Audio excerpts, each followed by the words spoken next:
আপনারা কিন্তু সমাজে একটা উচ্চ শ্রেণী নিয়ে এখন এইখানে আইন শৃঙ্খলা রক্ষা করাতে কী রকম সমস্যা আপনারা নিজেরই বুঝতে পারেন। এই যে দেখেন আপনারা অল্প কিছুজন লোক আসছেন, এখানে কিন্তু কন্ট্রোল করা ডিফিকাল্ট।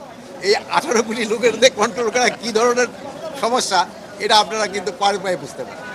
এই নির্বাচনের জন্য আমাদের কী কী ধরনের প্রস্তুতি নিতে হবে এটা, প্লাস আইন শৃঙ্খলার ব্যাপারে আমাদের এখানে আলোচনা হয়েছে।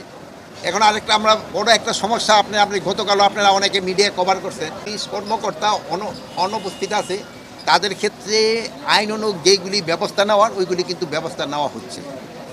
আর আমরা আপনাদের আগে আমরা বলছি যে আমরা কিন্তু নতুন পুলিশ নিয়োগ দিচ্ছি এবং আমাদের যারা নতুন পুলিশ অনেক এর আগে প্রায় 4000-এর উপরে যারা ট্রেনিং করে বের হয়ে গেছে, এখন একটা ব্যাচ এখনও ট্রেনিং করতেছে এবং আরেকটা ব্যাচ খুব তাড়াতাড়ি প্রশিক্ষণে তারা যাবে। তাছাড়াও আমরা অন্যান্য যে আমাদের বাহিনীগুলি রয়েছে এই জন্য ইলেকশনের জন্য তাদের একটা আমরা প্রশিক্ষণ দিব। ওই প্রশিক্ষণ এটা আমি 7 তারিখে রাজারবাগ পুলিশ কনভেনশন সেন্টারে আমরা ওইটার উদ্বোধন করব।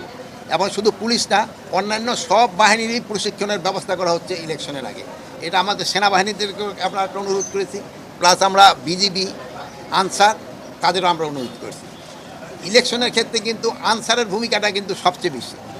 আইন শৃঙ্খলা বাহিনী আনসারের সংখ্যা এক একটা কী বলে কেন্দ্রে 10 জন করে থাকে হলো আনসার, এর মধ্যে হলো 6 জন পুরুষ আর 4 জন হলো মহিলা যাদের হাতিয়ার থাকে না, আর 2 জনে থাকে যারা হাতিয়ার সহ 12 জন। এবার আমরা করছি আরও একজন বাড়াই দিব, প্রিজাইডিং অফিসারের প্রোটেকশনের জন্য আমরা একজন আনসার ইউনিফর্ম পাঠাই দেব। তারপর পুলিশ তো আমরা প্রতি জায়গায় 2 জন, হয়তো কোথাও 3 জন করে থাকবে। তারপরে ধরেন সেনাবাহিনী তো মোবাইলে থাকবে, তারপরে আপনার বিজিবি কী বলে র্যাব, এবিবিএন, তারপরে আপনার কোস্টগার্ড, এরা তো সবাই থাকবে।